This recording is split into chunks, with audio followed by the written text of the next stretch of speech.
Hello mga ka-YouTube, good morning. Isa na naman po mapagpalang araw sa ating lahat. For today's video, nandito po tayo para maglinis ng cistern. Ito po yung cistern tank namin lilinisin. Saka tabo. Dalawang tabo.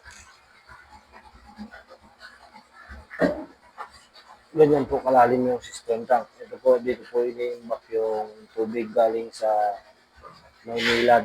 Napakarumi po. Ayan, napakaputik. Ayan, bali tatlong butas po yan, pero isang cistern lang po yan. Mahaba po yan, malawak. Hanggang dito. Ayan, tatlong butas po yan. Ayan po yung float valve. Diyan po nang gagaling yung tubig galing sa Maynilad. Ayan po yung nagpapa-automatic pag napuno yung cistern natin. Bababayin po natin yan, lilinisin natin sa baba, tanggalin natin yung putik, sasabunin po yan lahat. Ayan po, ganyan po kalawak yan. Kabilaan po yan, hanggang dun, sa kabila. Ayan, ganyan po kalawak yan, nililinis namin. Sa gusto pong magpalinis ng cistern,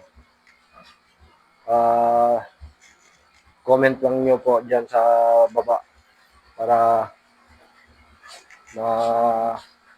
kung gusto nyo magpalinis, malinis natin yung mga cistern nyo. Ayan po. Ayan po yung mga kasama ko, pamangkin ko. Ayan.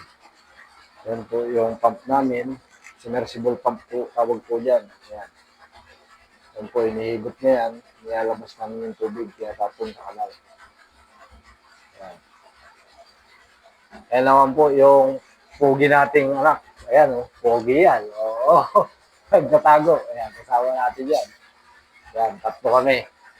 Ayan naman po yung dalawang pump niya. Yan po yung umihigop ng tubig paakyat doon sa overhead tank. Ayan yung control panel. Nandun po sa ibabaw yung overhead tank doon sa pinaka-rooftop. Pinakataas. Mataas po yan, mga nasa around 8 floor. 8 palapag. Yan po kataas yung tinatakbo ng pump na yan. Yung transfer pump. Ayan. Yan po, malapit na po yan. Maya po, pag naubos yung tubig na yan, bababayin namin. Lilinisin po namin yan. Yan, napakaputik. Grabe na po, putik yan. Matagal na po, ilang taon na po hindi nalilinis to. Mas maganda po, kung may ganito kayo, recommended po, every 6 months dapat linis para hindi magpuputik ng ganyang kakapal. Halos nasa isang pulgada na po yata yung kapal ng putik niyan. Ayan po mga ka-YouTube. Ayan.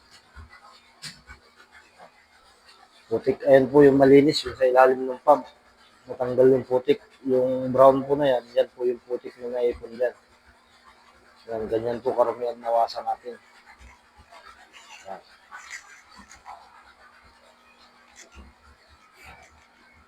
Malapit na po matapos yan. Malapit na maubos yung tubig. Yan, hanggang dulo po yan. Yan. Yung mga plastic na rin sa loob. Ayan po yung ginagamit nilang tubig. Napakarumi po. Ito po ay isang building na malaki, San Luis Mansion. Yan, dorm po ito, dorm. Yan, napakalaking dorm po ito. Puro mga estudyante po ang nakatira rito. Yan. Lilinisin po namin yung system nila kasi napakarumi na. Yan po yung pang-araw-araw nilang ginagamit sa panluto, panligo. Yung iba, maaari po,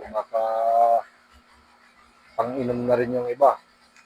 Hindi nila alam na ganyan pala karami yung ginagamit nilang tubig. Sa tagal po ng panahon na hindi sila nagpalinis sa amin, ganyan na po kakapal yung putik niyan sa ilalim. Mga 1 pulgada na po siguro ang kapal niyan. Yan. Mga ka-YouTube, hanggang dito lang po. Update po namin kayo kung matapos namin mamaya yung linis namin para makita nyo kung gaano kalinis yung aming ginawa. Sa gusto pong magpalinis, comment lang nyo po sa akin kung gusto nyo magpalinis ng ano, para pag-usapan po natin yung labor, kung magkano yung labor sa ganitong paglilinis. Ayan po. Maraming salamat po. Paki-follow nyo na lang po ang aking YouTube channel, Max TV. Ayan po. Please follow, like, and share po. Thank you. Maraming salamat po sa inyo.